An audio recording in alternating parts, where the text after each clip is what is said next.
안녕하세요. 좋은 아침입니다. 오늘은 창세기 19장에서 21장까지를 한번 볼게요. 자, 창세기 19장은요, 여러분들이 직접 읽어보시면, 와, 이거 좀 불편하네. 라는 내용들이 좀 많이 나와요. 예? 자, 한번 보세요. 여러분들 어떤 내용이 나오는지. 자, 우선 18장에서 아브라함에 대접했던 3명 중 2명이 천사였음을 알 수 있는 대목이 바로 1절에서 나오죠. 두 천사가 소돔에 이르렀는데 롯이 소돔 성문에 앉아있다가 못 보던 사람이 자기네 성으로 오는 걸 보고 이제 나가서 대접을 하거든요. 그래서 자기 집으로 모시려고 하는데 이 두 천사가 거리에서 밤을 지내겠다는 거예요. 왜 그렇겠습니까? 진짜 이 도시의 상태가 어떤지 봐야 했기 때문이었죠. 자, 그럼에도 불구하고 롯이 얼마나 강건했는지 이 두 천사가 롯의 집으로 들어갑니다. 자, 근데 여기서 이제 롯은 당연히 이 두 천사가 천사인지 몰랐죠. 그쵸? 사람의 모습으로 내려왔으니까. 자, 롯이 이들을 위해서 식사를 대접하고 잠자리까지 다 준비해 드리는데 갑자기 어디서 이 사람들을 본 건지 이 소돔의 남자들이 노소를 막론하고 원근에서 다 모여서 롯의 집을 에워싸고는 문을 꽝꽝꽝 쾅쾅쾅 막 두들기면서 지금 너희 집에 들어온 그 사람들을 내놔라 라고 한 거예요. 여러분 왜 내놓으라고 하는지 아십니까? 성경에 써 있어요. 뭐라고? 우리가 그들을 상관하리라 라고 적혀 있거든요. 이게 무슨 말인가요? 이거는 동성애적 성행위를 하면서 재미 좀 보겠다 라는 뜻인 겁니다. 제 성경책 설명에 정확하게 이렇게 쓰여져 있어요. 자, 여러분 이 도시가 전체적으로 어떤 상태인지 아시겠죠? 도덕적 감각이 완전히 상실된 그런 상태인 겁니다. 자, 롯은 밖으로 나가서 문을 닫고 이러지들 말게나 이런 악을 행하지 말라고 내게 남자를 가까이 하지 않은 두 딸이 있으니 내가 그들을 너에게 이끌어낼 터이니 너희 좋을 대로 행하고 이 사람들은 내 집에 온 사람들이 건드리지 말게나 이렇게 막 이게 무슨 말이야. 아니 지금 여러분 롯의 이 말이 이해가 갑니까? 아니 저는 완전 깜짝 놀라고 정말 너무 정말 완전 멘탈이 나갔어. 어떻게 이렇게 말할 수가 있어? 자기 딸들을 내주다니. 아니 아무리 이 당시 문화가 남자를 우대하고 손님을 자기 목숨보다 더 귀하게 여겼다고 하지만 이건 아니지 않을까 싶습니다. 안 그렇습니까, 여러분? 자, 하지만 지금 롯은 폭도들에게 둘러싸여 있고 손님을 내주면 안 된다는 압박 또한 있었을 거고 자 그러다 보니까 생명과 가정에 그 하나님께서 부여해 주신 그 질서에 대한 하나님의 기준은 이미 무너진 상태였던 거예요. 그러니까 롯도 이 소돔에서 살면서 그 하나님의 기준이 아닌 소돔의 질서에 무너지고 있다는 걸 지금 볼 수 있는 거죠. 자, 이 폭도들이 롯의 말에 더 흥분을 합니다. 그래서 네가 뭔데 우리를 판단하냐? 너도 이 땅에 들어와서 거류하는 거류민 주제에 지금 우리를 가르치려느냐? 안 되겠다. 저들보다 너를 먼저 해야겠다. 뭐 그러면서 막 롯을 막 문에 밀치고 문을 부수려고 하고 막 난리가 아닌 거예요. 그러니까 밖에 상황이 너무 안 좋은 거야. 그러니까 천사들이 롯을 문 밖에서 문을 살짝 열고 확 끌어들여서 급히 끌어들여가지고 집 안으로 들이고 문을 잠가버리거든요. 그리고 이 밖에 있는 사람들 눈을 어둡게 해서 문을 찾지 못하게 합니다. 자, 이들이 천사니까 그 정도는 할 수 있지 않습니까? 자, 그리고는 롯에게 빨리 이곳을 벗어나라고 말합니다. 하나님의 심판이 이곳에 임할 거라고. 이곳이 진짜 심각한가 보러 왔는데 말 그대로 이곳은 죄악이 넘치는 곳임을 확인했던 거예요. 자, 롯은 가족들에게 이 사실을 알리지만 두 딸의 사위들, 그러니까 약혼한 사이가 될 사람들도 이제 장인어른이 이 얘기를 하는데 막 이런 얘기를 하는데 지금 뭔 소리를 하나 했을 거고 믿지를 않았던 거예요. 그래서 사이들은 피시를 안 가요, 여러분. 자, 그래서 롯과 두 딸 그리고 롯의 아내가 그 성을 피해 도망을 가거든요. 근데 가는 것도 천사들이 막 가라고 했잖아요. 그 당시 그때 바로 간 게 아니에요. 지지 막 질질 끌어. 왜 그렇게 끌었는지 동이 틀 때까지도 안 나가고 있으니까 천사들이 끌고 나가잖아요. 빨리 피신하라고. 자, 그러면서 천사들이 이들에게 17절에서 도망하여 생명을 보존하라. 돌아보거나 들에 머물지 말고 산으로 도망하여 멸망함을 면하라 라고 말을 해주지 않습니까? 자, 그런데 가다가 롯의 아내가 뒤를 돌아본 거예요. 그래서 그로 인해서 소금기둥으로 변해버린 장면이 나옵니다. 근데 이걸 보면은 좀 또 이해가 안 가요. 이게 무슨 동화책도 아니고 이런 허무맹랑해 보이는 듯한 장면이 나오는 거죠. 자, 여러분 성경은요. 어떤 사고 보고서가 아니라 의미를 남기는 기록, 즉 기억하게 하려는 책이거든요. 그래서 하나님께서 계속 기억해라, 잊지 말아라 라고는 그 말씀들을 구약에서 계속 하시는 걸 여러분 보시게 될 거예요. 자, 그럼 이 시점에서 왜 롯의 아내가 뒤를 돌아봐서 소금 기둥이 되었던 건가? 자, 여러분 대부분의 사람들이 여기서 다 잠깐 멈춰야 될 거예요. 저처럼. 이게 뭐지 하면서. 자, 롯의 아내는 왜 뒤를 돌아봤을까요, 여러분? 여기서 돌아보았다라는 말의 뜻은 히브리어로 보면 잠깐 힐끗 보았다는 그런 뜻이 아니에요. 미련을 두고 마음을 두고 집착하여 바라보았다라는 걸 얘기하는 거예요. 자신의 삶이 있던 것이죠. 그렇죠? 집, 재산, 안정, 정돈된 평화로운 일상이 있던 그곳입니다. 자, 그렇다면 또 이런 생각이 들더라고요. 소돔이 저렇게 악한 곳인데 저런 곳에 미련이 왜 남은 거지? 나 같으면 바로 뛰쳐나오고 싶을 것 같은데 라는 생각이 들었어요. 이 당시 소돔은요. 농업, 상업, 물자, 생활 조건이 탁월했던 곳으로 풍족하고 여유가 있는 도시적 삶이 가능한 곳이었다고 하더라고요. 에스겔 16장 49절을 보면 소돔에 대해서 뭐라고 말하고 있냐면 소돔의 제약은 교만과 풍족함과 태평함이라고 말하고 있거든요. 자, 롯의 아내는 이 심판을 피해 몸은 나왔어요. 몸은 나왔지만 자신의 모든 마음, 미련, 이 모든 게 아직도 저 소돔에 있었던 겁니다. 몸은 살았지만 마음은 저 소돔에 있었기에 죽은 것과 같았던 거예요. 그래서 소금 기둥이 되었다라고 써 있지 않습니까? 되었다예요. 되었다. 자, 이 기둥은 움직이지 않고 앞으로 나아가지도 못하죠, 여러분. 목적지도 없이 그냥 그 자리에 박혀 있지 않습니까? 지금 롯의 아내가 딱 이랬던 거예요. 떠났지만 떠나지 못했고 구원 여정이 있었지만 마음은 여전히 과거에 붙들려 있던 사람. 여러분 지금 하나님께서는 이 롯의 아내가 소금 기둥이 되었다는 말씀을 왜 하고 계신 걸까요? 그거는 구원은 장소의 이동이 아닌 바로 마음의 이동에 있다는 걸 말씀하시고자 하셨던 겁니다. 성경은 이 사건을 실제 사건으로 기록하면서 동시에 이스라엘이 결코 잊지 말아야 할 영적 상징으로 남기고자 했던 겁니다. 자, 롯과 두 딸은 이제 소알이라는 작은 성에 들어가서 생명을 보존하게 됩니다. 사실 이들에게는 정말 지금 난리도 아닌 거예요. 갑자기 자기가 살던 도시들은 다 망했지. 자기 아내이자 엄마는 갑자기 소금기둥에서 죽었지. 막 이 진짜 패닉 상태가 되지 않았을까 싶더라고요. 자, 이 소알은 원래 심판의 대상이었지만 롯의 간청으로 심판을 면하게 되고 롯이 피할 수 있는 피난처와 같은 공간이 되거든요, 여러분.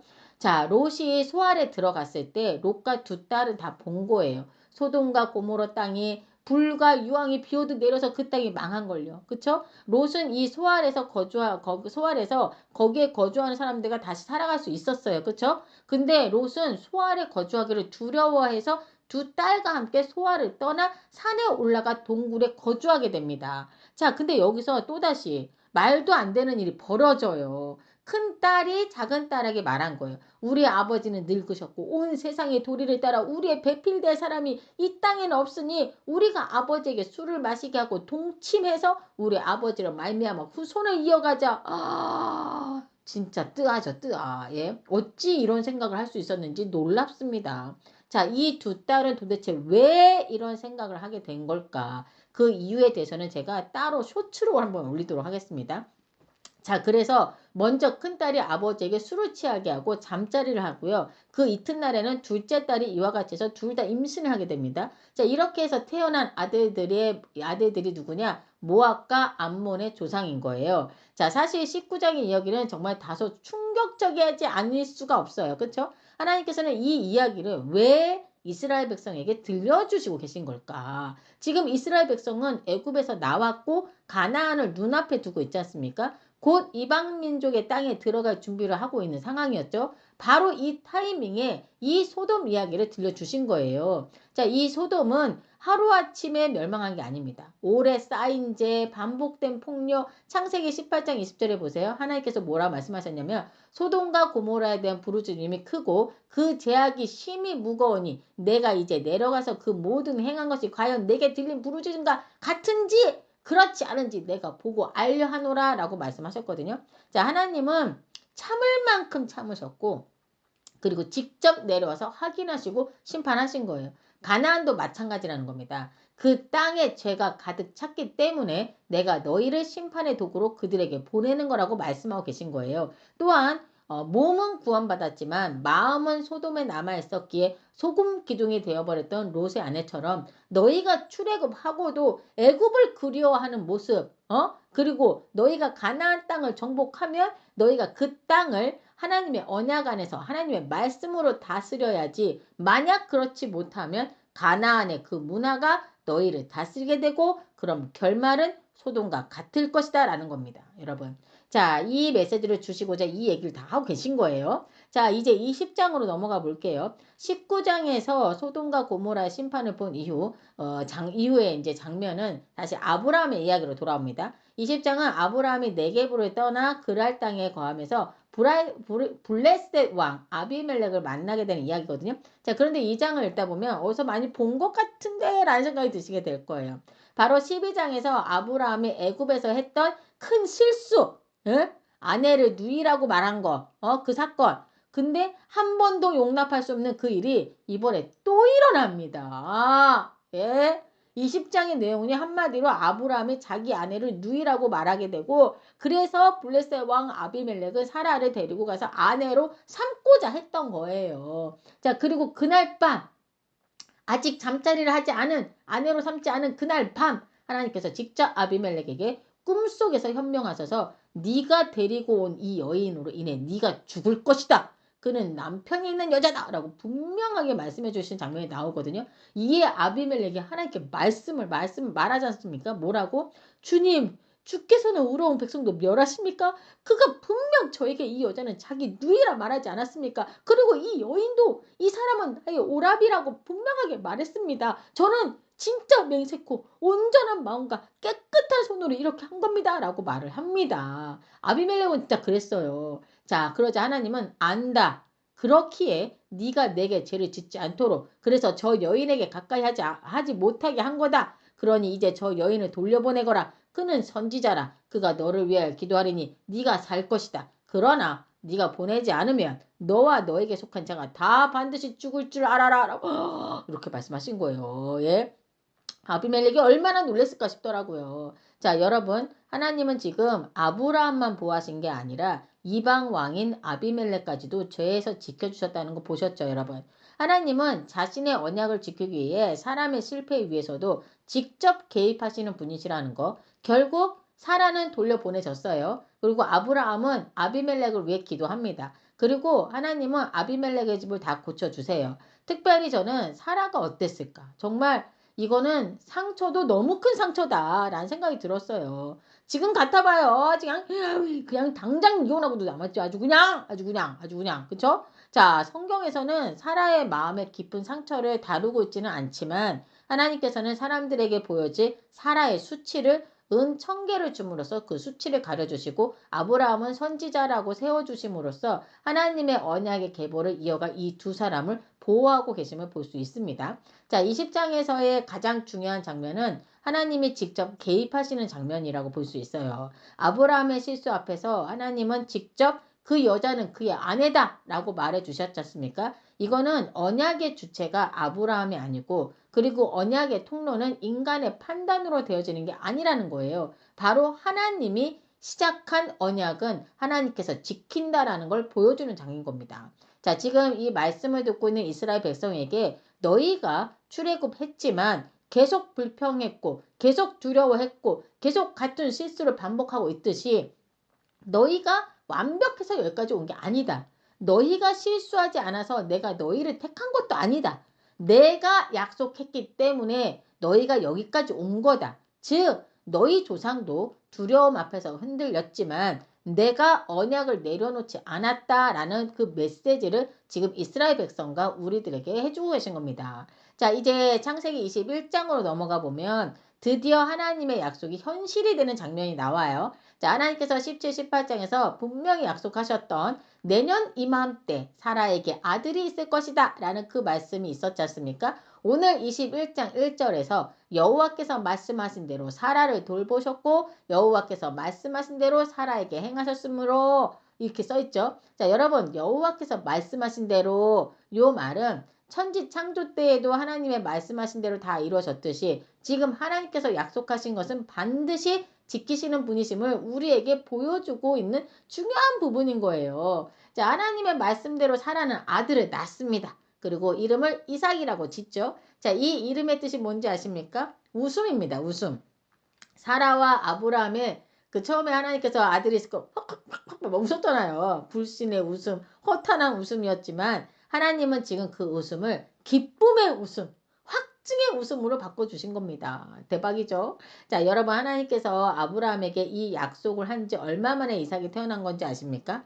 첫 약속이 아브라함이 75세 때 해주신 거니까 거의 25년 만에 이삭이 태어난 거예요. 이걸 보면 약속의 시기도 약속의 성취도 하나님의 때에 다 이루어진다는 거. 자, 근데 인간은 약속을 받았으면 바로 되어져야 되는 거 아닌가 하는 그 조바심이 있잖아요. 그래서 조금만 늦어지면 내 기도도 안 들어주신다. 그러고 하나님은 진짜 약속을 지키시는 분이 맞는가? 라는 의심을 갖기도 하고 하는 게 우리잖아요. 근데 그거를 지금 하나님의 오늘의 모습을 정확하게 우리한테 보여준 게 아닌가. 약속을 지키시는 하나님이라는 걸. 자, 이후 이삭이 무럭무럭 잘 자라서 이삭이 드디어 젖을 때는 날 아브라함이 기뻐서 큰 잔치를 베풀어요. 자, 이렇게 다들 기쁘고 흥이 넘치는 이날 하필 이스마엘이 이삭을 놀리면서 막 낄낄대고 있는 걸 사라가 본 거예요. 막 장난치면서 막 낄낄 막 이랬던 거죠.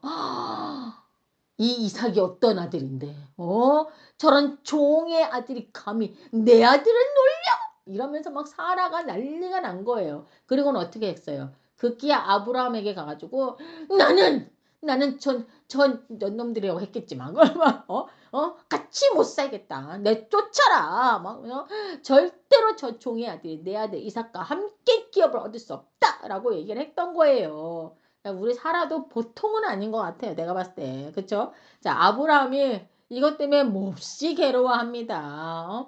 이스마엘도 자기 아들이잖아요. 첫 아들이었어요. 어떻게 보면 아브라함이 당연히 고민하고 근심이 됐겠죠. 아브라함이 너무 근심을 하고 있으니까 하나님께서 아브라함에게 나타나서 말씀하신 거예요.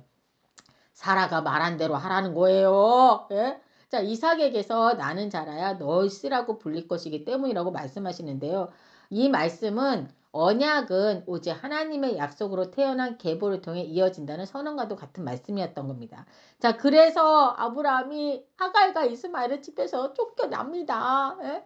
여러분 막 물도 하나 넣어주고 하면서 그때 집에서 내보낼 때 그 아브라함 마음은 또 어땠을 거며 하갈과 이스마엘은 또 얼마나 원통했을고 정말 이 장면이 저는 너무 마음이 아팠어요. 아니 이용할 때는 언제고 아들 낳으라고 이용할 때는 언제고 이제 와서 자기가 아들을 낳았다고 이렇게 버리다니 정말 너무한 거 아닌가 하는 생각이 들었거든요. 정말 그렇지 않습니까 여러분? 자, 여러분 사람은요 필요할 때는 붙잡고 불필요하면 밀어내는 게 사람인 것 같아요. 그렇죠? 하지만 우리 하나님은 다르십니다. 하나님은 지금 쫓겨난 하갈과 이스마엘과 함께하고 계신 거예요. 광야로 쫓겨난 하갈이 물이 떨어져서 아이를 덤불 아래 두고 엉엉 웁니다. 아이가 이제 곧 죽을 거라 생각하고 엉엉 얼마나 울었겠어요. 하나님은 하늘에서 아이의 울음소리를 들으시고 말씀하십니다. 그러니까 이스마엘은 저쪽에서 하갈을 줘서 서로 울고 있었던 거예요. 큰 소리로. 정말 마음이 찢어집니다. 그 울음소리를 들으시고 말씀하신 거예요. 두려워하지 말라고요. 내가 그와 함께 하시겠다고 말씀을 해주십니다. 그리고 실제로 이스마엘이 장성할 때까지 함께 하시는 모습이 기록되어 있습니다. 우리 하나님밖에 없네요 진짜. 자, 22절 이하에서는 아비멜렉이 이제 아브라함을 찾아오는 장면이 나오는데요. 이 아비멜렉은 이미 아브라함과 사건이 있었죠. 그렇죠? 사라 사건. 그때 그는 하나님이 꿈으로 직접 개입하신 거 그리고 아브라함의 기도로 자기 집안이 회복된 일을 경험했어요. 자, 그렇기에 아비멜렉은 이 사람과 함께 하시는 하나님은 내가 함부로 대할 수 있는 신이 아니다. 라는 걸 분명하게 알게 됐을 거예요. 그렇죠? 자, 이후 이 늙은 부부에게 아들이 태어났다는 것도 듣게 됩니다. 자, 아비멜렉은 하나님께서 붙드신 이 사람 그리고 그의 아들까지 태어났다는 말을 듣고 이 아브라함의 집안과 잘 지내야겠다라고 생각을 했던 것 같아요. 그래서 지금 아비멜렉이 찾아온 이유는요. 동맹을 맺기 위해 찾아왔던 겁니다. 22절을 보세요. 아비멜렉이 뭐라고 말하냐면 너가 무슨 일을 하든지 하나님이 너와 함께 계시도다. 그런즉 너는 나와 내 아들과 내 손자에게 거짓 대에 행하지 아니하기를 이제 여기서 하나님을 가리켜 내게 맹세하라 라고 하지 않습니까? 그러니까 한마디로 평화조약을 맺자고 온 거예요. 아브라함이 두려워서 그런 걸까요? 아니요. 아브라함과 함께 하시는 하나님이 두려웠기 때문에 지금 아비멜렉은 아브라함을 찾아온 거였습니다. 자, 여러분, 지금 이 말씀을 왜 이스라엘 백성들에게 들려주시는 걸까? 그건 너희 조상이 강해서 존중받은 게 아니라 하나님이 함께 하셨기 때문에 열방이 먼저 두려워하고 다가온 거라는 걸 지금 명확하게 보여주고자 했던 거예요. 자, 힘으로 얻은 평화가 아니죠. 하나님의 동행이 만들어낸 평화라는 걸 보여주고 있는 겁니다. 자, 여러분도 이 시간 함께 하나님께서 함께 하심으로 인한 평화가 임하시길 기도합니다. 자, 이 시간 함께 기도하겠습니다. 하나님께서 말씀하신 건 반드시 이루시는 하나님을 찬양합니다. 기다림 속에서도 약속을 잊지 않으시는 하나님을 믿습니다. 내 삶의 모든 순간을 주님의 손에 맡기게 하시고 기쁨과 아픔 속에서도 주님의 뜻을 신뢰하는 저희가 되길 원합니다. 하나님과 함께 했을 때 우리에게 참 평화가 임할 줄 믿습니다. 오늘도 함께 하실 줄 믿으며 우리 주 예수 그리스도 이름으로 기도드립니다. 아멘.